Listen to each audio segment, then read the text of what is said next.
AM 1230, FM 106.3 HD2 KB라디오 우리방송 오늘의 시사 포커스 시간입니다. 이 시간은 고향의 맛을 전해드리는 미국 최대 아시안 슈퍼마켓 체인 H마트, 한국의 법무법인 클라스와 한결이 합병해 10위권 로펌으로 탄생한 법무법인 클라스 한결, 유럽풍의 감성과 편안함, 고급스러운 웨딩홀, 서울 강남에 위치한 엘리에나 호텔 공동 제공입니다.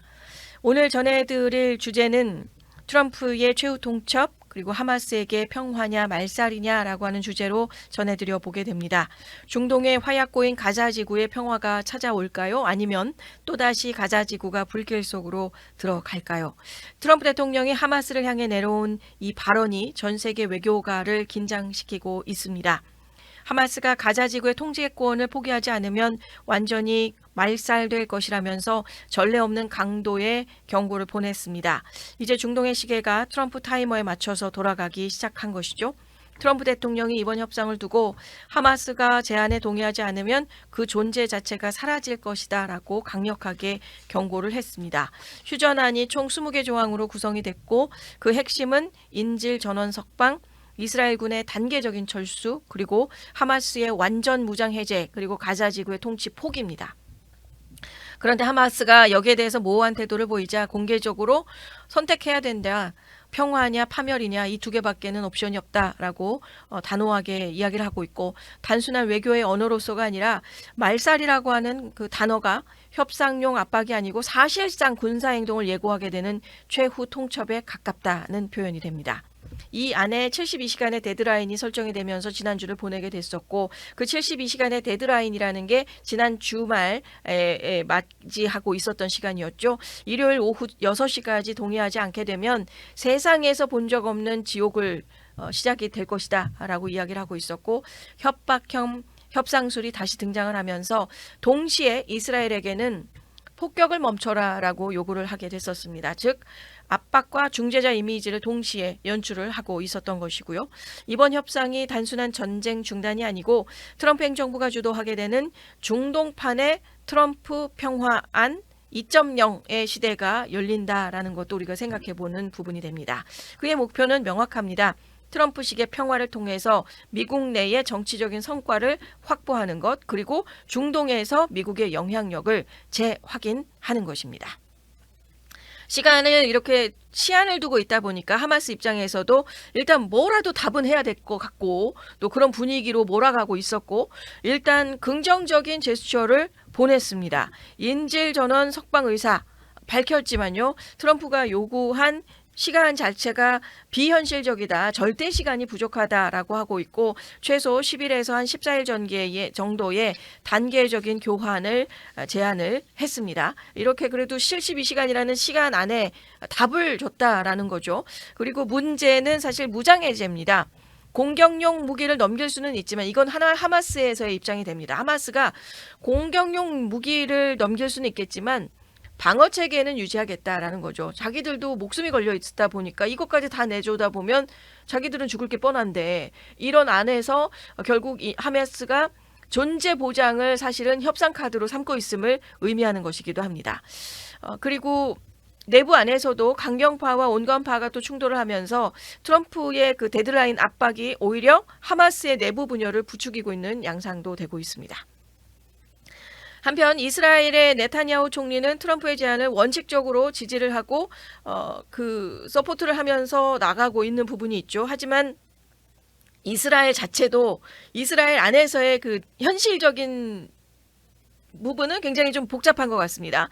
이스라엘 내부 안에서의 국내 여론은 여전히 하마스랑은 어떤 거래도 불가, 여기에서 이스라엘이 어떤 그 군사적인 부분을 지금 캄다운 하라고는 하지만 하마스가 저렇게 괴멸이라는 걸 우리가 목적으로 가지고 있는데 그 어떤 거래도 불가라고 하는 이스라엘 내부 안에서의 강경 입장이 있게 되고, 이런 그 강경한 입장을 가지고 있다 보니까 이 네타냐후 총리의 트럼프와의 함께하고 있는 부분을 대해서 이스라엘 내부 안에서도 부분적인 양보라는 것조차 이건 배신이다, 그러면서 굉장히 강경하게 우리 끝장내자, 이참에 하마스는 완전히 끝을 내야 된다라고 하는 강경한 입장이 이스라엘 내부 안에서 목소리가 굉장히 크다는 거죠.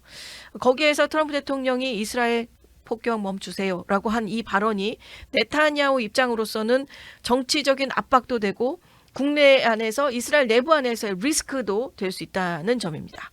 결국 네타냐후가 인질 괴한이나 안보 사이에서 어떤 쪽도 확실하게 잡지 못한 채 아주 곤혹스러운 선택을 지금 강요받고 있는 상황이기는 하다는 거죠. 자, 이번 협상에서의 병목은 4가지입니다. 첫 번째는 인질 교환의 속도가 됩니다.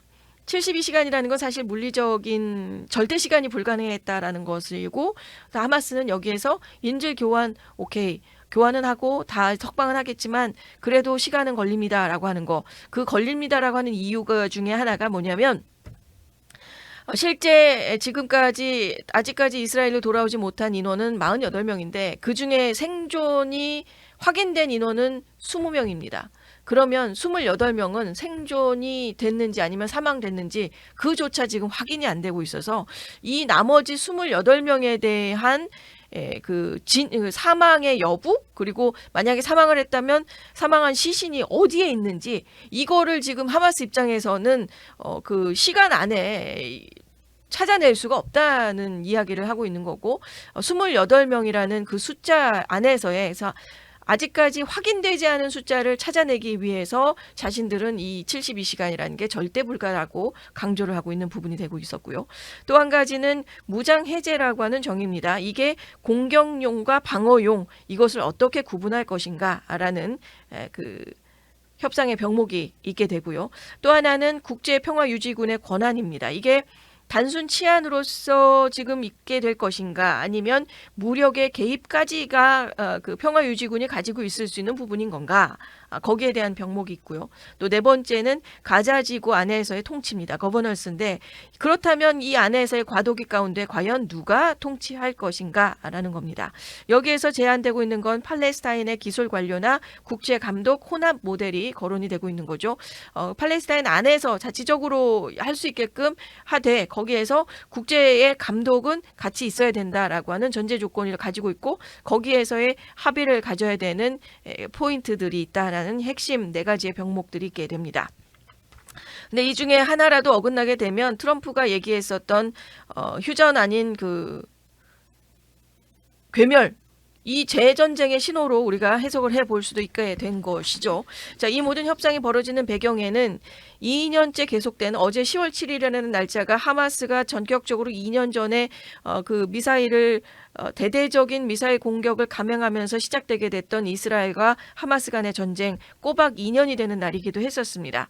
2년째 계속된 가자 전쟁에서의 참혹한 현실, 전쟁 발발 이후에 양측 민간인의 피해자는 거의 7만 명에 달하고 있고 병원, 학교, 주거지가 폐허가 됐습니다. 이스라엘 내부에서는 오히려 강경파 결집이 강화가 되고 있는 상황 안에 하마스도 전쟁의 장기화 속에서 내부 결속을 강화하는 역설이 지금 벌어지고 있고, 그 사이에 전쟁의 대가를 치르는 건 결국은 늘 민간인이었다는 점입니다. 이스라엘과 하마스의 수석협상단이 월요일부터 이집트에서 회담을 열고 도널드 트럼프 대통령이 제시한 평화안을 중심으로써 수년째 이어진 이 전쟁 끝내고 아직 억류 중인 48명의 인질을 돌려보내기 위한 구체적인 방안을 논의하고 있습니다. 이번 회담이 1200명의 목숨을 앗아간 하마스의 이스라엘 공격, 또 테러 2주기를 앞두고 열리게 됐었던 월요일의 회담 시점, 이런 걸 생각해 봤을 때 이집트 정부에서도 결국은 이 안에서의 중재 역할을 맡아가면서 시나이 반도 끝자락에 있는 샤름 엘셰이크에서 고위급 협상이 좀 열린다라는 이집트의 반응도 있었고요. 그 사이에 관계자들에게는 트럼프 대통령이 신속하게 움직여라라고 촉구하면서도 하마스의 반응은 긍정적으로 평가를 하면서 이스라엘에 대해서 가자 폭격을 즉각 중단하라라고 요구를 하게 됩니다. 이스라엘군의 작전이 주말 동안에도 일부 완화가 된 것으로 알려졌지만 그래도 주말 사이에도 계속해서 공습은 여전히 좀 이어지고 있었다라고 알려지고 있고요. 하마스 측에서는 여전히 완전한 무장 해제 요구에 대해서는 회의적이고 이스라엘이 모든 인질이 송환된 뒤에도 가자 지구 내에서의 군사 작전을 멈출 것이라는 보장에 신뢰를 두지 못하고 있는 것으로 알려지고 있습니다. 결국 트럼프 행정부가 마련한 이 20개의 조항의 평화안, 서방과 아랍 주요 지도자들의 지지를 받았고 또 이스라엘의 네타냐후 총리도 이를 공식 승인을 했고 평화안이 전쟁을 끝내는 것뿐 아니라 하마스가 협정에 서명한 뒤 72시간 이내에 모든 인질을 송환할 것을 명시하고 있습니다. 이 청사진이 이스라엘군의 단계적인 철수, 하마스의 완전한 무장 해제를 포함하고 있고 소속 전투원들에게 무장 해제와 맞바꿔서 사면이 주어지게 되면 원할 경우에 제3국으로 이주할 수 있는 경로도 제공이 될 것으로 예상되고 있습니다. 이스라엘 측에서는 정보기관인 모사드 또 신베트 고위 관계자 또 네타냐후 총리의 외교보좌관 인질 문제의 조정관 등이 회담 참석을 위해서 파견이 됐고 하마스 측에서의 대표단도 이스라엘 공습을 가까스로 피한 하마스 고위 간부가 이끌고 이 내용을 함께 참석했다라고 전해지고 있습니다. 결국 트럼프의 최후 통첩은 하마스를 향한 경고이자 메시지입니다.